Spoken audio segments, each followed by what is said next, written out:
A noite caía fria e impiedosa sobre os jardins, em São Paulo, envolvendo o bairro nobre em um véu de chuva fina e persistente. Dentro de um bistrô de luxo, o mundo era outro. O ambiente exalava um calor acolhedor, com uma iluminação baixa que dançava sobre taças de cristal e talheres de prata. O ar era preenchido por um jazz suave e o murmúrio de conversas polidas, risadas contidas de pessoas que viviam distantes da realidade crua que a vidraça do chão ao teto emoldurava. Lá fora, a calçada molhada refletia as luzes de neon como uma pintura abstrata e melancólica. O contraste era um soco no estômago. A abundância protegida do lado de dentro contra o desamparo encharcado do lado de fora, separados apenas por uma fina camada de vidro que, naquela noite, parecia mais espessa que qualquer muralha. Sentada sozinha em uma mesa para dois, estava Beatriz Almeida.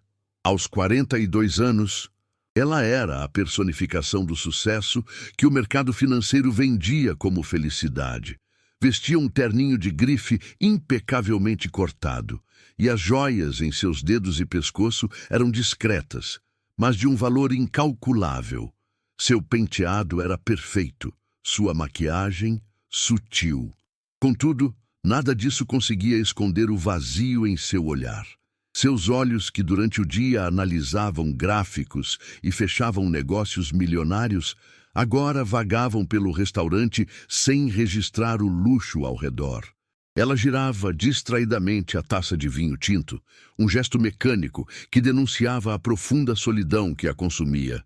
Era uma mulher que comandava impérios, mas que, ao final do dia, jantava em silêncio, assombrada pelo eco de uma família que nunca conseguiu construir. Do outro lado daquela barreira invisível de vidro, a vida se apresentava em sua forma mais brutal e, ainda assim, mais pura.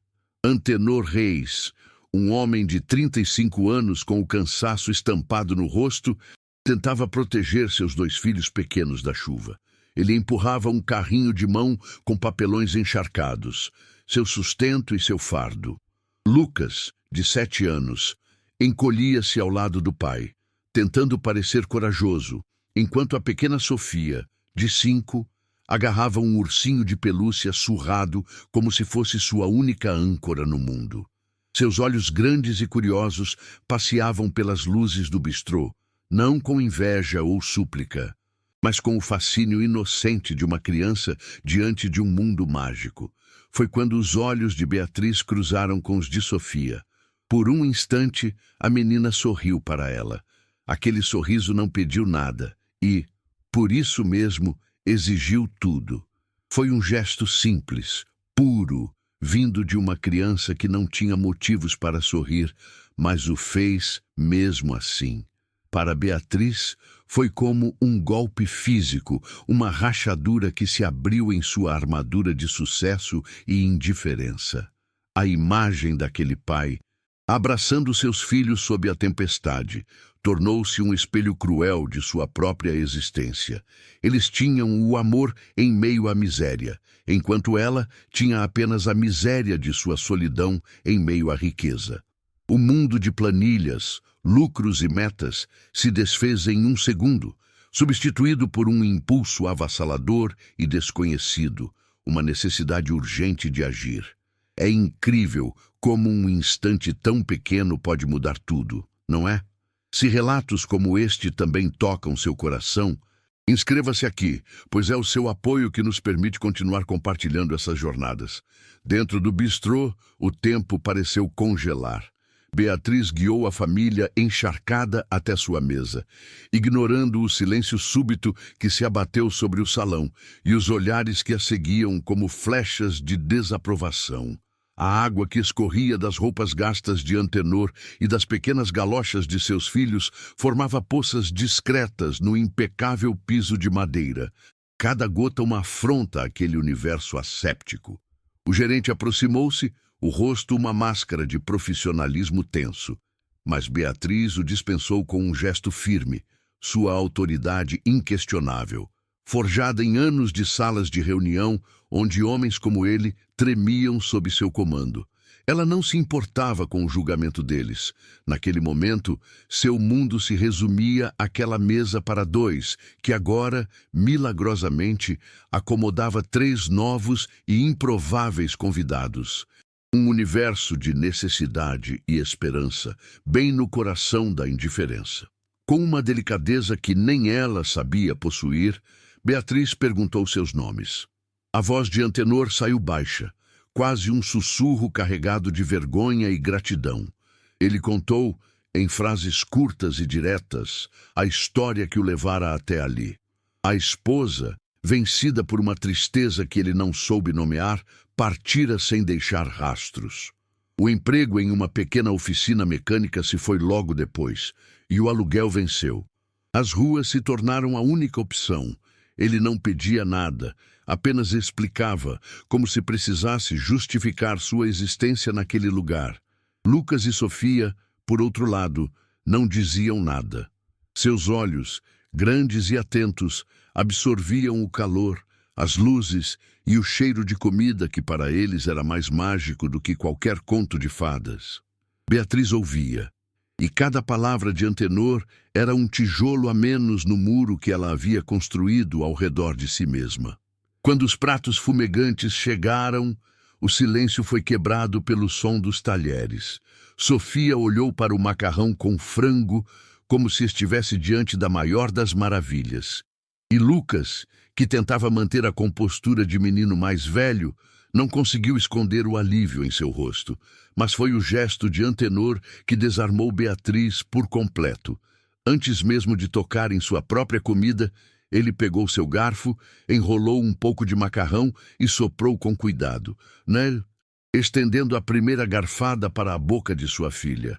Naquele ato simples, instintivo e profundamente amoroso, Beatriz viu a materialização de tudo o que ela havia perdido, ou melhor, de tudo o que nunca tivera. Era a definição mais pura de família, um cuidado incondicional que seu dinheiro, seus ternos de grife e seus apartamentos vazios jamais conseguiriam comprar. A cena a transportou para outro tempo, para uma dor que ela mantinha trancada a 7 chaves. Anos atrás, o sonho de uma família se desfez em salas de espera frias e consultórios médicos com cheiro de desinfetante. Foram incontáveis tratamentos de fertilidade, cada um uma montanha-russa de esperança e desespero. Seu casamento, já fragilizado, não resistiu à pressão e ao luto silencioso de um berço que permaneceria para sempre vazio. Ela se lembrava do olhar de pena do último especialista, das estatísticas e probabilidades que transformaram seu desejo mais íntimo em um projeto fracassado. Para se proteger, ela mergulhou no trabalho, construindo um império financeiro sobre as ruínas de seu sonho pessoal, convencendo a si mesma de que o sucesso era um substituto aceitável para o amor. De volta ao presente, o jantar terminou. O gerente, visivelmente aliviado, trouxe a conta. Beatriz pagou sem olhar o valor, deixando uma gorjeta que fez o homem arregalar os olhos e engolir qualquer comentário que estivesse prestes a fazer. A realidade, porém, era inadiável. Para onde eles iriam agora? A chuva lá fora continuava implacável. Uma decisão se formou em sua mente, tão clara e certa quanto uma de suas análises de mercado. Ela não podia simplesmente mandá-los de volta para a tempestade. "Vocês virão comigo", ela disse, sua voz não admitindo recusa. Antenor a olhou, a desconfiança lutando contra a esperança em seus olhos cansados. Ele não entendia. Ninguém nunca estendia a mão daquela forma. A bondade sem um preço era uma moeda que ele não conhecia. O trajeto até um hotel simples, longe do luxo dos jardins, foi feito em um silêncio denso. As crianças, exaustas e aquecidas, adormeceram no banco de trás. Beatriz sentia o peso da situação. O medo, um velho conhecido, começou a sussurrar em seu ouvido. O medo de se conectar, de se importar, de abrir uma porta que, se fechada novamente, a deixaria ainda mais devastada. Sua mente, programada para identificar e mitigar riscos, a alertava sobre a imprudência daquele ato. Ela estava se envolvendo com estranhos, se expondo a uma vulnerabilidade que passara a vida inteira evitando. Por um instante, ela pensou em deixá-los na porta do hotel com algum dinheiro e desaparecer. Mas então, pelo retrovisor, ela viu o rosto sereno de Sofia dormindo e soube que recuar já não era uma opção. No quarto de hotel, a alegria das crianças com coisas simples como uma cama macia e um chuveiro quente era contagiante. Seus risos, puros e cristalinos, preencheram o espaço e aqueceram algo dentro de Beatriz que ela julgava congelado para sempre. Enquanto as crianças se acomodavam, Antenor, sentindo-se mais à vontade, compartilhou mais de sua história. Falou sobre a esposa, sobre a depressão que a consumiu silenciosamente, até o dia em que ela simplesmente arrumou uma mala e desapareceu, deixando apenas um bilhete vago. Ele não a julgava. Havia apenas uma tristeza profunda em sua voz. A dor de um homem que tentou segurar todos os pedaços de sua vida enquanto eles escorriam por entre seus dedos. Sua resiliência era silenciosa, digna e esmagadora. No dia seguinte, Beatriz começou a mover suas peças no mundo que conhecia. Mas as regras do jogo eram outras. Ligou para amigos influentes, contatos de negócios, buscando uma indicação, uma ajuda para encontrar um lugar para a família. As respostas foram um banho de água fria. Ouviu conselhos para não se meter, avisos de que estava sendo ingênua, que seria enganada.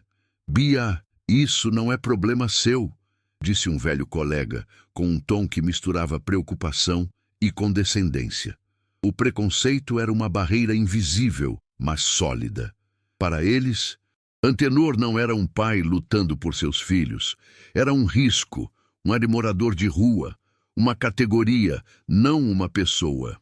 A rejeição de seu próprio círculo, em vez de desencorajá-la, acendeu nela uma teimosia feroz. A frustração aumentou quando ela tentou alugar um pequeno apartamento.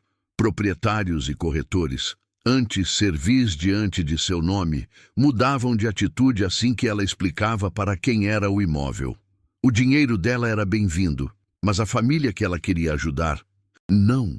As portas se fechavam com desculpas esfarrapadas, o preconceito velado em burocracia. Beatriz percebeu com uma clareza brutal que sua fortuna e seu poder tinham limites. Eles podiam comprar empresas, iates e jantares de luxo, mas não conseguiam comprar algo tão fundamental quanto um teto digno para uma família necessitada.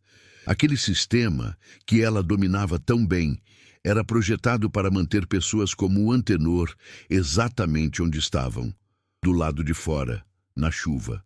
Foi nesse beco sem saída, sentada em seu carro luxuoso, após mais uma recusa humilhante, que a verdadeira mudança aconteceu dentro dela. A executiva fria e calculista deu lugar a uma estrategista com um propósito. Ela entendeu que a solução não era um ato isolado de caridade, mas uma mobilização. Se o sistema era o problema, ela precisava criar um sistema paralelo, movido por empatia. Foi quando a ideia surgiu, uma vaquinha virtual, contar a história deles. Não como um pedido de esmola, mas como um manifesto sobre a dignidade humana. É incrível como a vida nos coloca em situações que parecem impossíveis só para nos mostrar uma força que não sabíamos ter. Se você também acredita no poder de se reerguer e lutar, inscreva-se no canal, pois é o seu apoio que nos move a contar mais histórias assim. Naquela noite, ela não dormiu. Em vez de analisar gráficos de ações, ela escreveu. Escreveu com uma honestidade que não usava desde que seus diários de adolescente foram guardados. Descreveu a chuva na janela do bistrô, o sorriso de Sofia, o gesto de Antenor dividindo sua comida. Usou toda a sua habilidade em comunicação corporativa para construir uma narrativa que não explorava a miséria, mas celebrava o amor. Com as mãos trêmulas, Anexou uma foto que tirara discretamente no hotel, Antenor adormecido na poltrona, com Lucas e Sofia aninhados em seus braços. A imagem era poderosa, um retrato renascentista da paternidade em sua forma mais crua e bela. Ela não estava pedindo dinheiro, estava convidando as pessoas a investirem na humanidade. Com um clique, a campanha foi ao ar. As primeiras horas foram lentas, com doações de poucos amigos que realmente a apoiavam. Mas então, algo aconteceu. A história começou a ser compartilhada, a imagem viralizou. A narrativa autêntica tocou um nervo coletivo. No entanto, junto com a onda de solidariedade, veio a inevitável maré de cinismo. Comentários maldosos a acusavam de autopromoção, de usar os pobres para ganhar likes. Colegas do mercado financeiro compartilhavam o link com sarcasmo. A batalha que antes era interna contra seus próprios medos e traumas, agora se tornara pública.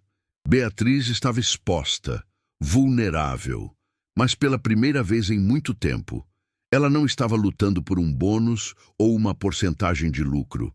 Ela estava lutando por uma família. A quantia final na tela do computador superou todas as expectativas, um número que parecia pertencer a outro universo, não a pequena campanha iniciada em uma noite de desespero. Com o dinheiro, Beatriz não comprou ações ou títulos, mas sim um futuro. Ela os levou em seu carro, deixando para trás os arranha-céus dos jardins e adentrando bairros onde a vida pulsava com mais simplicidade e verdade. As crianças, no banco de trás, olhavam pela janela com uma curiosidade silenciosa, enquanto Antenor mantinha os olhos fixos na estrada, as mãos cerradas no colo, uma mistura de medo e esperança, travando uma batalha em seu peito. Ele não ousava perguntar para onde iam, com receio de que a resposta pudesse quebrar o encanto daquele sonho frágil. Para Beatriz, cada quilômetro percorrido era um passo para longe da mulher que ela fora e um passo para perto da pessoa que estava se tornando. O carro parou em frente a uma casa pequena, de fachada recém-pintada, em um tom de azul céu, e com um modesto portão de ferro. Havia um pequeno canteiro na frente, onde algumas flores tímidas começavam a brotar. Não era uma mansão, não tinha a imponência de seu apartamento, mas irradiava algo que sua cobertura de luxo jamais teve: calor, a promessa de um lar. Beatriz desligou o motor, e o silêncio que se seguiu foi pesado, carregado de expectativa. Ela entregou a chave para Antenor, cujos dedos tremeram ao recebê-la. Lucas e Sofia, sentindo a mudança no ar, desceram do carro e ficaram parados na calçada, os olhos arregalados fixos na porta de madeira, como se estivessem diante de um portal para um mundo novo. Aquele era o momento, a materialização de cada doação, de cada compartilhamento, de cada palavra de apoio. Lucas e Sofia não esperaram por um convite formal. Assim que Antenor, com as mãos trêmulas, conseguiu abrir a porta, os dois dispararam para dentro como duas flechas de pura alegria. Suas risadas ecoaram pelos cômodos vazios, um som que parecia abençoar as paredes brancas. Correram pela sala, descobriram os dois pequenos quartos, abriram e fecharam a torneira da cozinha, maravilhados com a água corrente que não vinha de uma fonte pública. Beatriz ficou na entrada, observando a cena. A felicidade deles era tão palpável, tão visceral, que a preencheu com uma sensação de propósito que nenhum negócio milionário jamais lhe proporcionara. Aquela era a sua verdadeira taxa de retorno, um lucro que não se media em cifras, mas no som cristalino do riso de duas crianças que haviam redescoberto a segurança de um teto. Enquanto as risadas infantis preenchiam o ar, Antenor permanecia paralisado na soleira da porta, o corpo tremendo de forma incontrolável. As lágrimas que ele segurou por tantos meses, as lágrimas da perda, do medo e da humilhação, finalmente romperam suas barreiras. Ele não soluçava, Apenas chorava em um silêncio profundo e avassalador, o rosto coberto pelas mãos calejadas, os ombros sacudindo com o peso de uma gratidão que era grande demais para ser contida. Depois de um longo momento, ele ergueu o rosto molhado e olhou para Beatriz, os olhos vermelhos buscando uma resposta que sua mente não conseguia formular. Com a voz embargada, quase inaudível, ele fez a única pergunta que importava. Por quê? Porque uma estranha faria tudo isso por nós. Beatriz se aproximou lentamente, as próprias lágrimas traçando um caminho silencioso em seu rosto. Mas as dela eram de libertação. Ela olhou para o rosto sofrido de Antenor, depois para as crianças que agora brincavam na sala, e a verdade que ela vinha descobrindo sobre si mesma se tornou clara como o dia. Porque vocês me mostraram o que é uma família de verdade, disse ela, a voz suave, mas firme. Eu achei que estava salvando vocês do frio, da chuva. Mas a verdade, Antenor, é que vocês me salvaram. Vocês me salvaram da minha solidão. Naquele instante, todas as barreiras desmoronaram. Não havia mais a executiva rica e o catador de papelão. Havia apenas duas almas quebradas que, juntas, na entrada daquela pequena casa azul, começavam a se sentir inteiras, formando os alicerces de uma nova e improvável família. Os meses que se seguiram àquela noite chuvosa foram uma prova silenciosa de que a esperança, quando plantada em solo fértil, floresce de maneira extraordinária. Antenor não era um homem que se contentava em ser um projeto de caridade. Com a dignidade que sempre o definiu, ele viu na ajuda recebida não um ponto de chegada, mas um ponto de partida. Usando uma parte do dinheiro arrecadado e com a orientação estratégica de Beatriz, ele comprou uma pequena van usada e fundou uma microempresa de coleta seletiva. Começou sozinho, mas logo sua reputação de homem honesto e trabalhador se espalhou. Em pouco tempo, ele estava empregando outros catadores do bairro, oferecendo-lhes não apenas um salário, mas o mesmo respeito que ele havia recuperado. Ele se tornou um pequeno pilar em sua comunidade, um exemplo vivo de que uma segunda chance pode transformar não apenas uma vida, mas muitas outras ao redor dela. Enquanto Antenor reconstruía seu mundo tijolo por tijolo, Beatriz desmantelava o seu. Um dia, ela simplesmente entrou em sua sala com vista panorâmica, reuniu seus pertences em uma caixa e pediu demissão. Para o espanto de todo o mercado financeiro, ela trocou os gráficos de ações por planilhas de impacto social e os jantares de negócios por reuniões em comunidades carentes. Com sua expertise e sua vasta rede de contatos, ela criou uma fundação, um instituto dedicado a ser a ponte entre a vulnerabilidade e a oportunidade, focando em dar suporte a famílias monoparentais em situação de rua. Sua nova filosofia era simples. O maior ativo não estava na bolsa de valores, mas no potencial humano. Ela descobriu que sua mente analítica era ainda mais poderosa quando movida pela empatia, e sua vitória não era mais celebrada com champanhe, mas com o sorriso de uma criança que finalmente tinha um lar. Mas a maior transformação não estava nos negócios ou nas fundações, e sim nos pequenos momentos que tecem a tapeçaria de uma vida. A Casa Azul se tornou o ponto de encontro de suas almas. Beatriz já não jantava sozinha. Pelo menos 3 vezes por semana, ela estava lá, ajudando Lucas com a lição de matemática ou ouvindo as histórias fantásticas de Sofia sobre a escola. Para as crianças, ela se tornou uma figura constante e amada, uma presença que trazia segurança e cheiro de bolo de chocolate. Para Antenor e Beatriz, uma amizade profunda e respeitosa se formou, a de 2 pessoas que se viram em seus momentos mais frágeis e se ajudaram a levantar. Eles eram a prova de que uma família não é definida por laços de sangue, mas pelos laços de cuidado, respeito e amor incondicional que se escolhe construir dia após dia. 2 anos depois, no quintal daquela mesma casa, um pequeno bolo com 7 velhinhas iluminava o rosto sorridente de Sofia. Antenor, Beatriz e Lucas cantavam parabéns, desafinados e felizes.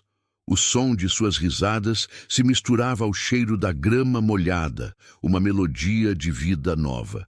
Olhando para aquela cena, Beatriz finalmente entendeu que a verdadeira riqueza não era o que ela podia comprar, mas o que ela pôde construir. Uma conexão humana genuína, um legado de amor. A jornada deles nos ensina que, às vezes, o maior investimento que podemos fazer é no coração de outra pessoa. É por causa de pessoas como você que se emocionam e acreditam na força dessas histórias, que podemos continuar a contá-las. Sua inscrição é o que nos permite manter essa chama acesa, compartilhando esperança.